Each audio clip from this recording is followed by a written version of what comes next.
Galera, seguinte, essa divisão aqui do Pedro Pinchas, ela basicamente destaca uma coisa que foge às fronteiras dos estados nacionais, estados do Brasil.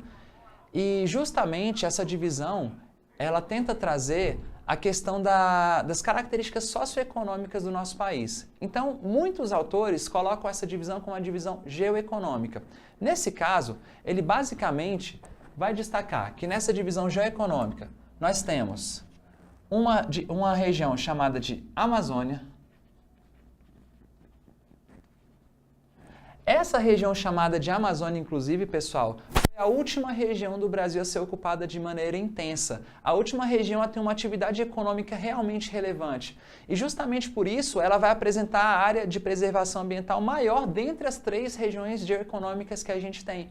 Beleza? E outra coisa interessante que a gente vai perceber que apesar de um desenvolvimento industrial que essa região passou a partir do período militar por conta do processo de descentralização industrial do nosso país e também do desenvolvimento da Zona Franca de Manaus, a gente vai perceber que ainda é uma região com grande predominância de atividades associadas ao setor primário e também a questão do extrativismo. Até porque a região Amazônia, nessa divisão geoeconômica, ela tem todo um histórico relacionado ao processo lá atrás, no final do século XIX e início do século XX, relacionado à extração de látex, por exemplo, do ciclo da borracha.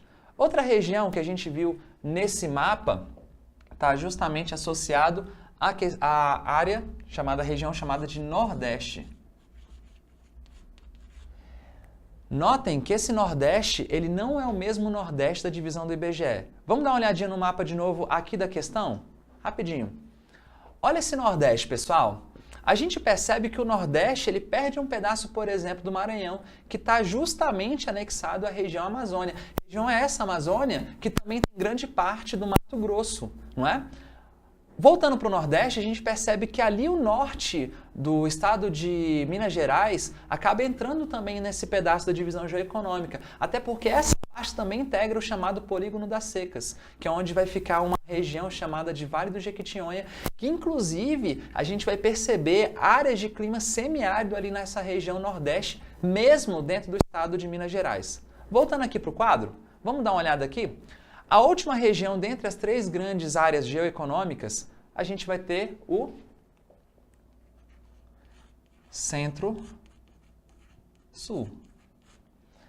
Esse Centro-Sul, pessoal, é justamente a área que a gente vai observar o maior desenvolvimento econômico ao longo da história, é a área que a gente vai observar a maior densidade demográfica do Brasil.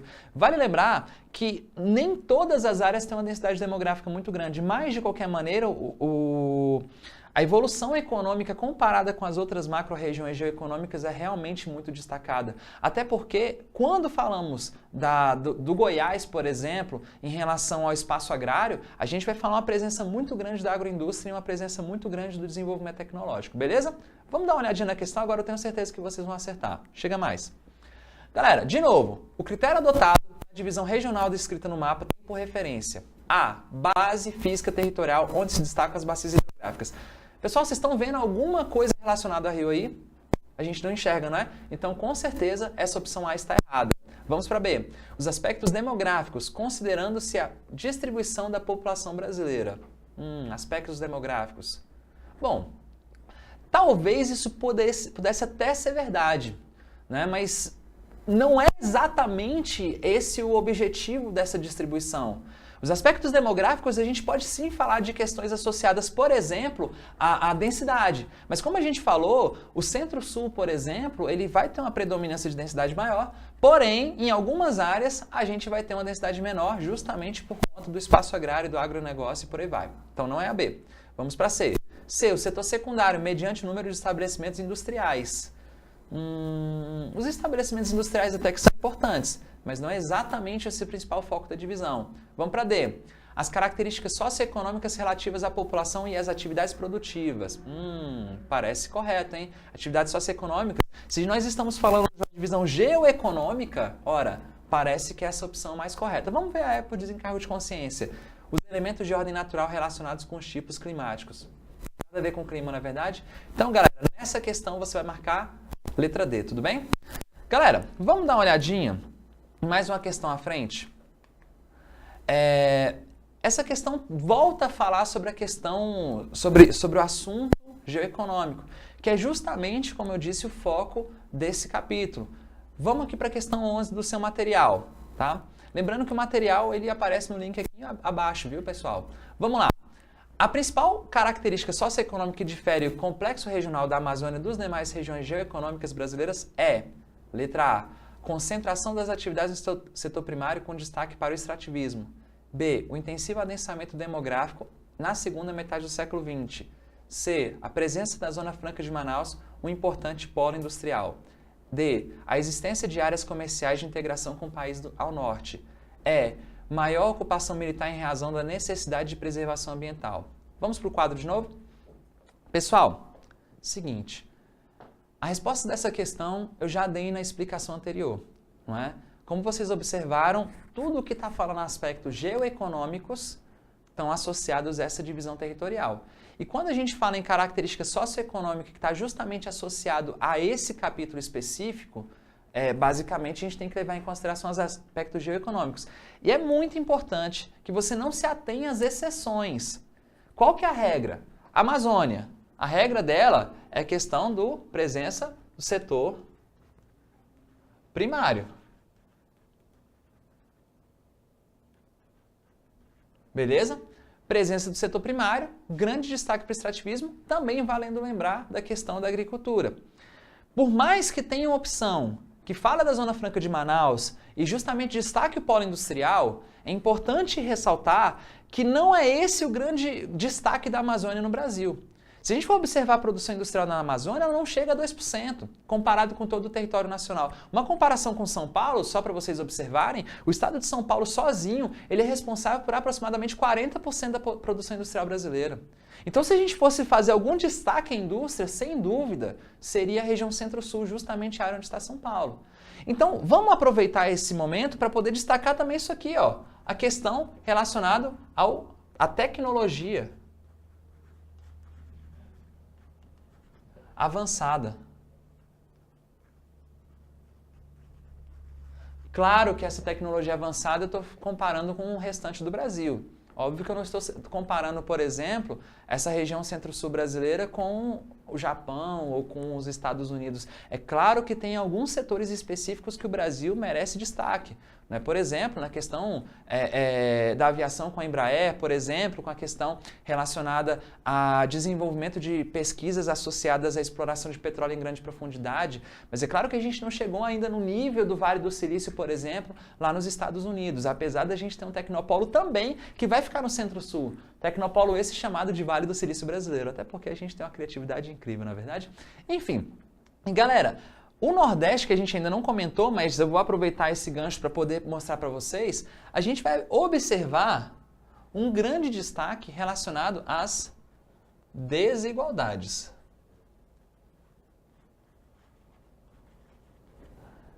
Vale lembrar que o Nordeste é uma região que historicamente é ocupada por latifúndios, uma região que historicamente a gente percebe uma diferença muito grande entre o mais rico e o mais pobre e que, inclusive, a gente vai ter um grande destaque para estados com IDHs realmente muito ruins. Né? Por exemplo, claro que eu estou falando em comparação com o restante dos estados brasileiros. Por exemplo, Alagoas e Maranhão sempre ficam ali brigando para ver quem que é o pior estado em relação ao índice de desenvolvimento humano no nosso país. Legal? Em compensação, no Centro-Sul a gente basicamente vai ver os estados que estão top de linha nesse aspecto. Inclusive, alguns municípios chegando numa característica próxima a países considerados desenvolvidos. Legal? Bom, pegando esses comentários, vamos voltar para a questão que agora a gente acerta. Antes você já acertaria, eu tenho certeza. Mas vamos olhar de novo. Vamos lá, de novo. A principal característica socioeconômica que difere o complexo regional da Amazônia das demais regiões geoeconômicas brasileiras é, letra A concentração das atividades no setor primário, com destaque para o extrativismo. Olha só essa questão, ó. Quando aparece na A é lindo, não é verdade? A gente já mata, já fica feliz. E se tiver muita certeza, toca o barco para a próxima. Mas, de qualquer maneira, como a gente está aqui, né, discutindo a questão, vale a pena a gente dar uma olhadinha nas outras. Letra A correta, hein, gente? Vamos ver a B. O intensivo adensamento demográfico na segunda metade do século XX. É importante lembrar que houve esse adensamento, tá? Mas ainda assim a região amazônica é a região com menor ocupação de todas. A região com menor densidade demográfica. Só um comparativo. Se a gente for pegar a população do Distrito Federal hoje e comparar com a população dos estados da região norte, tudo bem que a Amazônia a gente não vai pegar só a região norte, a gente vai pegar um pedaço do Maranhão, um pedaço do Mato Grosso também. Mas se a gente fizer essa comparação, só 2 estados têm população maior do que o DF, que são justamente o Pará e o estado do Amazonas. Então a gente percebe que esse descimento demográfico não é tão real assim. Talvez em algumas cidades, em algumas metrópoles como Belém e Manaus, mas fora isso, população realmente muito pequena. Olha C, presença da Zona Franca de Manaus, um importante polo industrial. Como eu disse, galera, essa presença existe, mas não é isso que caracteriza esse complexo, beleza? D, existência de áreas comerciais de integração com os países do norte. Não é descartável essa hipótese, isso existe, mas é importante lembrar que não é o principal foco. Inclusive, eu quero lembrar vocês, galera, que nossos principais mercados consumidores dos nossos produtos não são os nossos vizinhos. São países de fora. A China, por exemplo. A China é o grande consumidor de produtos brasileiros. Estados Unidos, União Europeia. Então a gente vai ter essa questão importante que os nossos vizinhos não são tão grandes mercados consumidores. Beleza? E a E fala, maior ocupação militar em razão da necessidade de preservação ambiental. Galera, vamos voltar aqui que eu quero comentar sobre isso. Uma coisa importante sobre a ocupação da Amazônia, justamente ali no período militar, na década de 60, foi justamente a ideia de integrar essa região ao restante do Brasil no aspecto econômico. Surgiu inclusive um lema na época chamado integrar para não entregar. Qual que era a preocupação? Os militares acreditavam que existia uma possibilidade de países vizinhos ocuparem a Amazônia. E justamente com isso o Brasil perdeu o território. É importante lembrar também que naquele contexto histórico se falava muito sobre a possibilidade de internacionalização da Amazônia. Legal? E aí o que eles pensaram? Bom, como é que a gente garante a dominação de um território? É ocupando. Inclusive vocês podem observar que em assuntos associados à geopolítica, isso é muito comum. Um país vencer uma guerra, vencer um conflito, para garantir a dominação desse novo território, a galera ocupa. Esse é o grande objetivo. Então o que os militares pensaram? Cara, vamos ocupar a Amazônia. Legal, mas como é que a gente vai incentivar empresários a irem para lá? Vamos desenvolver a Zona Franca de Manaus. Legal, um ponto que apareceu até na nossa questão. Só que é importante garantir que a proteção do território também é necessária a partir de instalação de bases militares. E aí, justamente nesse contexto, a gente percebe que houve um projeto chamado de Calha Norte e que está associado justamente à instalação de bases militares ao longo da fronteira brasileira na Amazônia. Mas percebam, essa instalação ela não tinha objetivo de preservação ambiental. Ela tinha um objetivo de dominação do território. Era um objetivo geopolítico.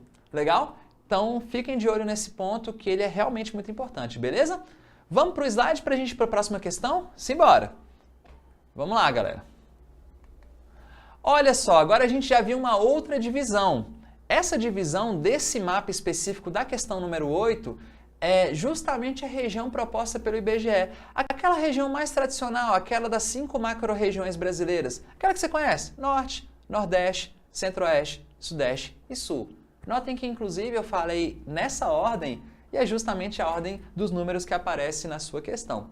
Vamos lá? Observe o mapa, a divisão regional do Brasil e, em seguida, assinale a proposição correta. Letra A. O número 5 assinala a região Sul. Até aí tudo bem? Número 5, Sul. Beleza, até aí. Galera, fiquem ligados que quando a questão for muito grande, ou talvez a afirmação for muito grande, seja importante a gente ir quebrando parte a parte. E parte a parte a gente vai observando se a afirmação está correta ou não. Tudo bem? Vamos lá. Letra A.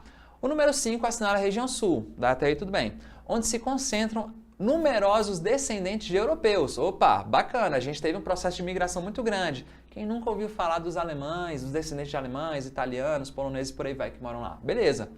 Que utilizaram a terra mantendo a cobertura vegetal original.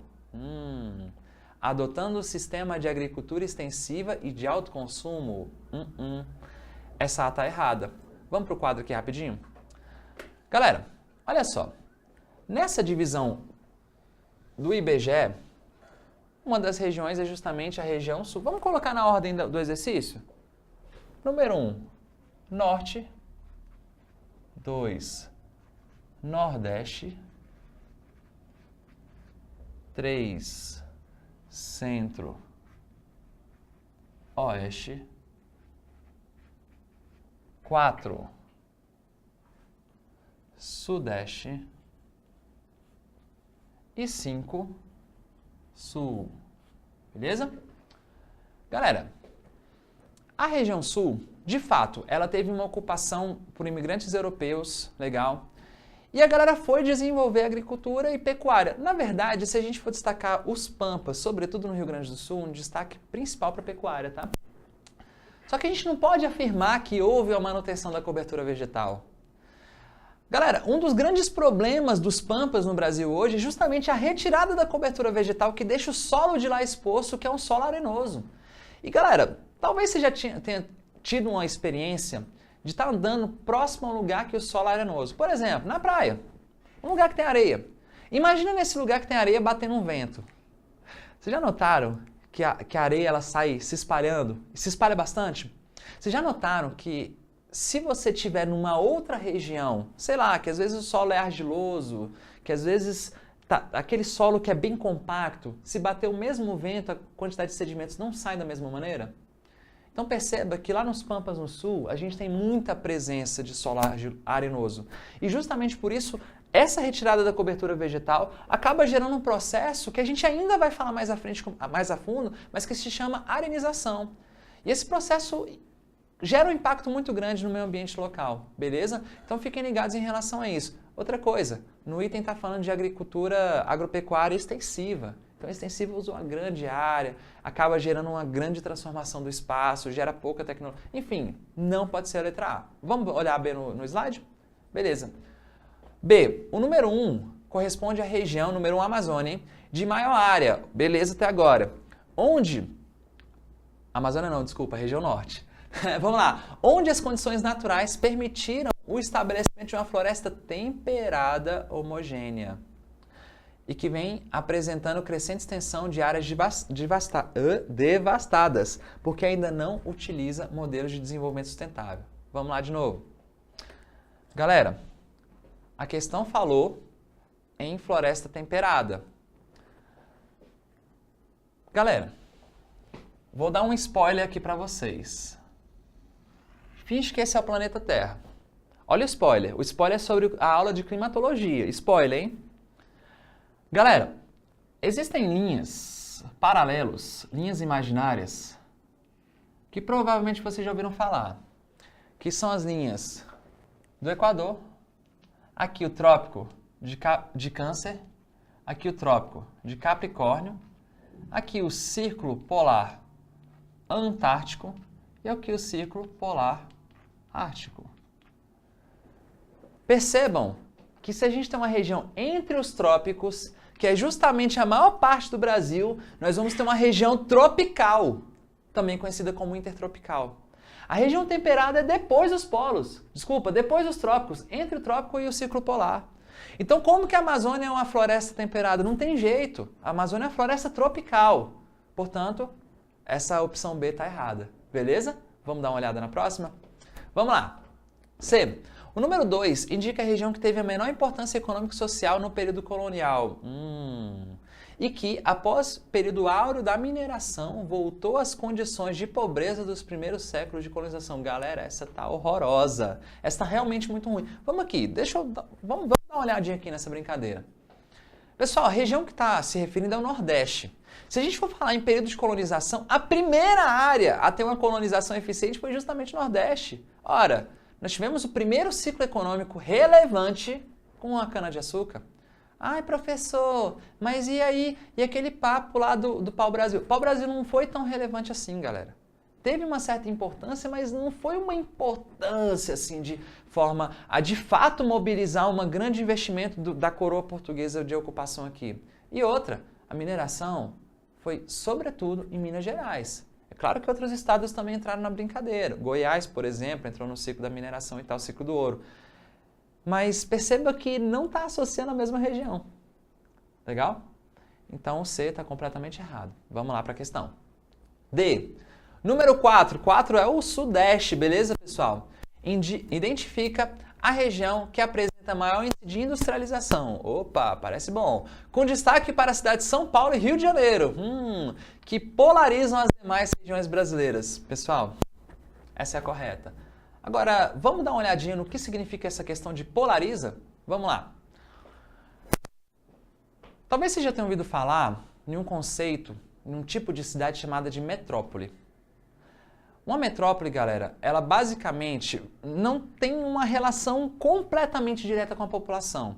Claro que, normalmente, uma metrópole é uma região, uma cidade com um volume de pessoas realmente muito grande. Mas uma coisa importante é que a metrópole é uma área de polarização. E uma área de polarização é a área que exerce influência. Por exemplo, o item falou de São Paulo. Cidade de São Paulo, cidade do Rio de Janeiro. Se você for parar para pensar em São Paulo é o maior centro econômico do Brasil. São Paulo é onde tem a Bolsa de Valores brasileira. Então, com certeza, tudo o que acontece relacionado à economia brasileira, de certa forma, tem a influência de São Paulo. Então, nesse ponto, nesse contexto, São Paulo acaba sendo uma área polarizada.